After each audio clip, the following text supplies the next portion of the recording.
Durante il corso di italiano noi abbiamo studiato l'immigrazione italiana.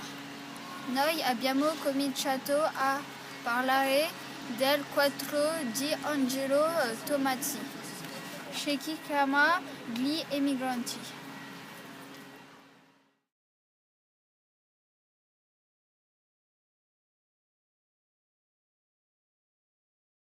Sul quadro noi possiamo vedere i contadini italiani poveri. Sul loro viso noi possiamo vedere della tristezza, della paura per l'ignoto dopo l'arrivo nel nuovo paese. Gli emigranti sono in un porto italiano e portano il loro fagotto. Gli emigrati partono per scappare dalla povertà. Dopo abbiamo guardato un film su due migranti, Ines e Rafik. Il film si chiama Rue Garibaldi, un documentario su Ines e Rafik. Ines e Rafik sono due migranti italiani di origine tunisina.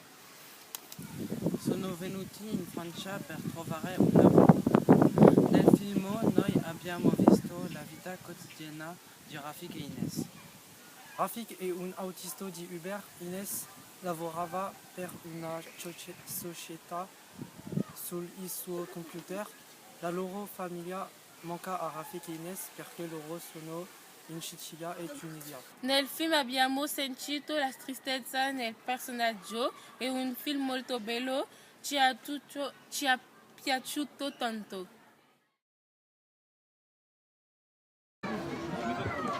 Sono italiana per nascita, tunisina per origine, italiana e tunisina per identità culturale. Sono italianissima, anzi siciliana di temperamento, ma poi ho dei lineamenti nordafricani. E non lo so, quando penso in italiano, a volte penso in arabo. E non lo so, mangio un po' italiano, mangio un po' arabo. E poi adesso dal niente un altro paese, un altro tipo di società, un'altra realtà, un'altra lingua, un altro modo di fare. E quindi questa cosa un pochettino ti affatica perché dici aspetta, mi date il tempo un attimo di capire io chi sono. Poi siamo andati al museo dell'immigrazione dove abbiamo incontrato Ines, la migrante del film, e Federico, il regista del cortometraggio.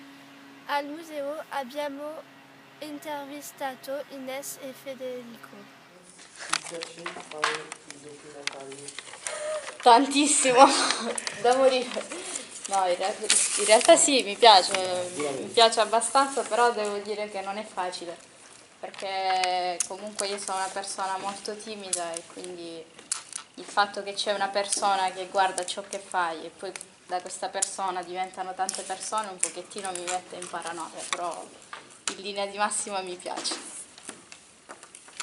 E l'intimità, ti dirò, non è solo una doccia, l'intimità è anche solo voler stare tranquillo per i fatti tuoi sul divano e c'è lui che ti guarda e ti senti proprio... Mamma mia, che ricordi!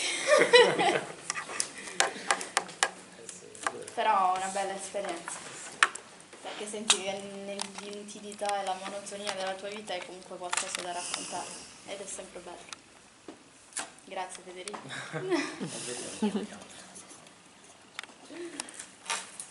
Ines, hai visitato la Tour Eiffel?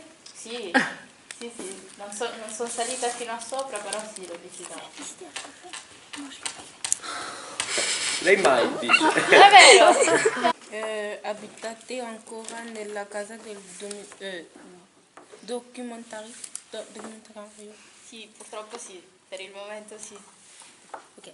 Purtroppo significa malheureusement. Ah, Purtroppo pourquoi? sì. J'aime pas.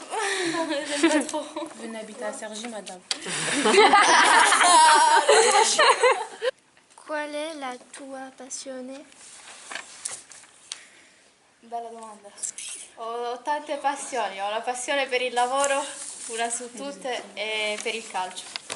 E basta.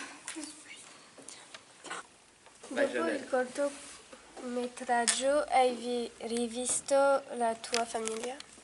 Dopo il cortometraggio, sì, l'ho rivista.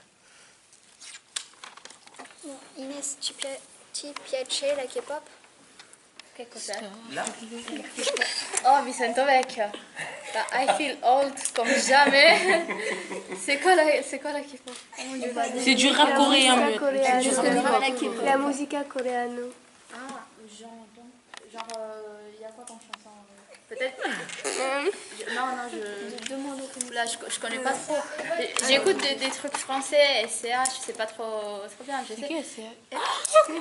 SCH. Ah, mais il a les deux cartés là. Ouais, c'est ça. Avec son ton défoncé là. C'est bien. Ti piace la cucina francese? La verità. No. Per niente. On est deux. Abbiamo fatto le domande ognuno al suo turno.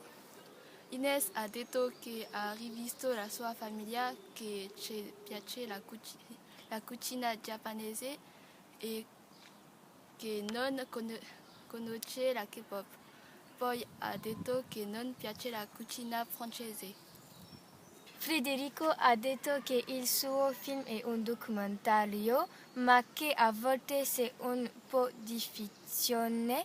Per esempio, a volte domandava a Ines di rifare un gesto o un'azione per poterla filmare. Al museo abbiamo visto molti oggetti che raccontano la storia dei migranti.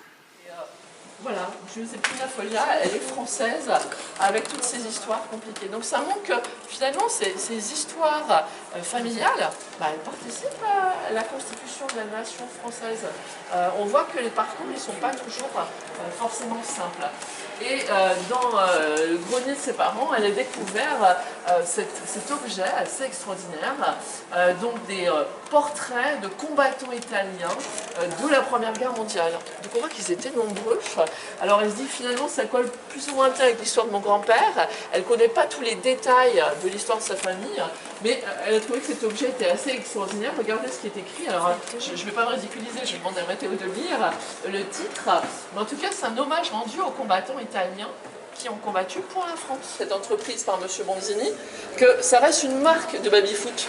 Et aujourd'hui, un baby-foot comme ça vaut très cher. Vous voyez qu'il est lourd, il est en bois massif, il vaut plusieurs milliers d'euros. Hein. C'est un objet qui coûte cher, qui nous a été offert ici au musée par les descendants de la famille Bonzini, mais c'est aussi, c'est tout ce qu'on souhaite évidemment à Ilias, hein, l'histoire d'un immigré qui vient en France et qui réussit économiquement et qui contribue donc au développement de la richesse de la France, hein, et qui crée une marque qui est aujourd'hui présente dans le paysage industriel français, qui devient un objet collector, qui garde ce nom italien, mais qui aujourd'hui, c'est la Rolls des baby-foot, hein, les Bonzini, c'est des beaux objets.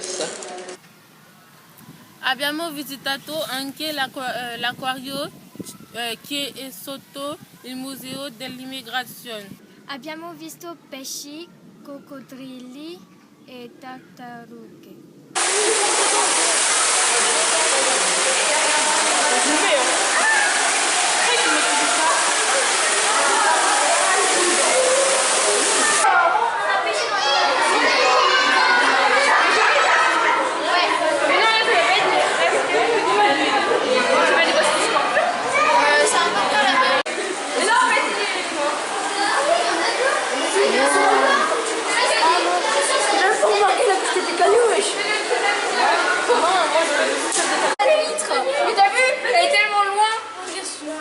Attends, tu as des cochons. Ah, c'est ça, j'ai l'impression Elle a un petit tronc pour fouiller dans le sol. J'ai vu un poisson liqueur. Voyez, regardez son nez particulier.